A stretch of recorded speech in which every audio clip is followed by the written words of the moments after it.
Molt bona nit a tothom. Vos agraeix que tots sigueu aquí avui per compartir aquesta estona amb nosaltres. Posarem en comú un conjunt d'idees per compartir també els moviments socials que estan empoderant en aquest moment la societat actual. Sí, bona nit a tots. Moltes gràcies per haver-nos convidat. La mínima política possible, però la debilitat és massa grossa.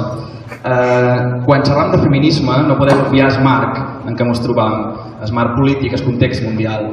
El neoliberalisme és una política transversal a tot el món que no només genera una precarització de la classe treballadora, sinó que afecta sobretot els col·lectius més dèbils d'aquesta, i en aquest cas a les dones. Per tant, hem d'assenyalar de manera clara aquest model no només social sinó de treball en concret, que és allà on més ens afecta, i per tant bastir protocols d'actuació, sobretot també de detecció, en el cas de l'educació, de detecció de futurs agressors i futures víctimes del sistema patriarcal. Per tant, detecció, actuació davant d'aquesta violència masclista i també conscienciació i informació, sobretot en el cas dels joves. Avui en dia els joves encara presenten marques estadístiques de violència masclista molt i molt elevades, tot i la política d'informació que s'ha fet. Jo crec que en aquest sentit l'Ajuntament, que és també el que se proposava, intentar xerrar un poquet de política municipal, té un paper molt clau en tots els temes que xerrem avui, perquè té un paper de proximitat envers la ciutadania. Per tant, per això l'àmbit educatiu és el més important, s'ha de xerrar de la detecció d'aquest micromasclisme, que és allà on més es dona, i de futures agressions per salt. Amb la companya a nivell d'aspecte educatiu, per no entrar més en això, l'estem problematitzant. Hi ha un problema, li donem un suport, en aquest cas el que estem plantejant és un suport en forma de política pública. Hem d'identificar ben bé quina és la problemàtica per poder donar una bona resposta, una bona solució. S'ha comentat que no es pot xerrar només de sexe, no es pot xerrar només de sexualitat i no es pot xerrar només de gènere, perquè són tres coses diferents. Sexualitat és una atracció, és una orientació sexual, siguis el que siguis i tinguis el que tinguis biològicament.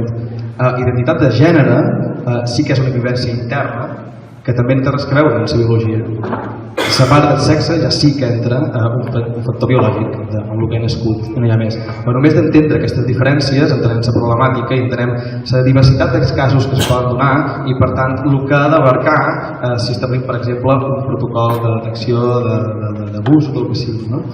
Xerra molt d'educació, jo crec que també és la base cultural. Al final crear cultura no és fer un acte poètic o fer una pintura, cultura és tot allò que tenim com a valors culturals admesos i que per tant funcionam a partir d'aquests. Per tant és molt important donar una perspectiva cultural, però en aquest sentit a tot el que estem xerrant avui. Jo crec que a nivell de política municipal el primer que hem de fer és sé que és mitjançant de mirall, però primer de tot el que s'hauria de fer és eliminar tot rastre de LGTBI-fòbia institucionalitzada, és a dir, ni una llei, ni un reglament, ni una regulació que pugui discriminar per raó d'aquestes tres coses que dèiem o la combinació d'aquestes. Casos d'assetjament escolar, protocol de detecció de casos, sensibilització pública, crear cultura de normalització del que és normal al final. S'han donat molt de casos d'agendes de multidiversitat, en els que, per exemple, hi ha molts ajuntaments de Catalunya que generen multidiversitat no només amb un fet de sexualitat, sinó en tots els fets, i per tant es normalitza encara més ràpid allò que és normal. Vull repetir les concertades, crec que l'oscurantisme que es dona encara, ja no a nivell de què fem amb els problemes, sinó oscurantisme envers les dades que es donen de les concertades. Sempre hi ha matisos, sempre hi ha tipus i tipus, i després de cada ple és la cultura patriarcal. És a dir, jo crec que sí que són lluites diferents, el feminisme que és la lluita de LGTBI, crec que es poden enllaçar amb moltes coses, però crec que són diferents, però crec que l'enemic sí que és el mateix. I al final la cultura patriarcal afecta tant a una dona com a un home, perquè m'obliga jo a ser d'una determinada manera que no té per què ser, perquè no ho som d'aquesta manera. I per tant crec que sí que es ve que hi ha diferenciació de lluites, però crec que han d'anar lligades perquè l'enemic a ells mateix és molt gros i està molt ficat dins el cap perquè és un factor, com deia, cultural.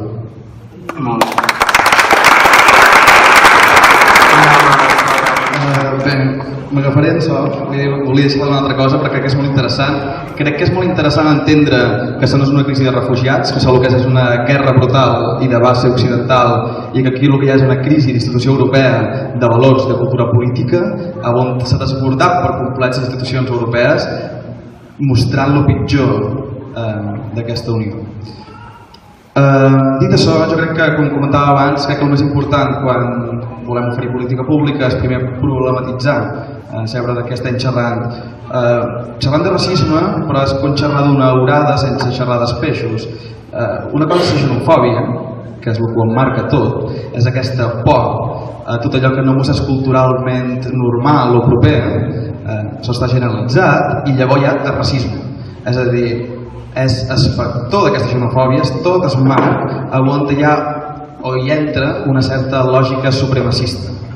I ja no tinc por a tu, sinó que jo tinc por o me'n vaig, perquè hi ha un complement de raça superior damunt un altre. És molt més problemàtic i molt més violent i genera moltes més morts. Per tant, actuacions locals damunt això, jo crec que, com xerraven, de tots els temes que estem xerrant avui, campanyes antirumors, campanyes de conscienciació, contrarrestar, primer detectar i després contrarrestar tots els estereotips que van lligats a cada una d'aquestes cultures que són externes, falsos tòpics, falsos rumors, i atacar, com comentava, les bases de racisme.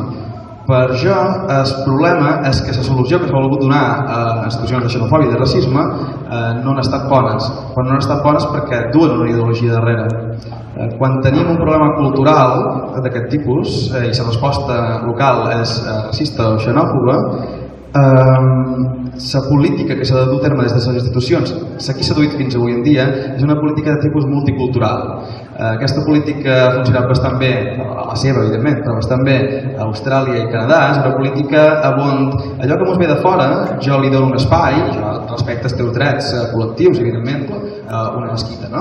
Perquè jo respecte la teva cultura. Per això, si és un fall, és millor del que hi havia antes, que evidentment era expulsió directa o violència. Crec que és una millora, però és una millora de tipus liberal, que al final el que fa és individualitzar i no entendre el problema com un col·lectiu, que és el que empodera al final el col·lectiu, que estigui en xarxa. Per això la solució, per tant, no és multicultural, sinó que és intercultural.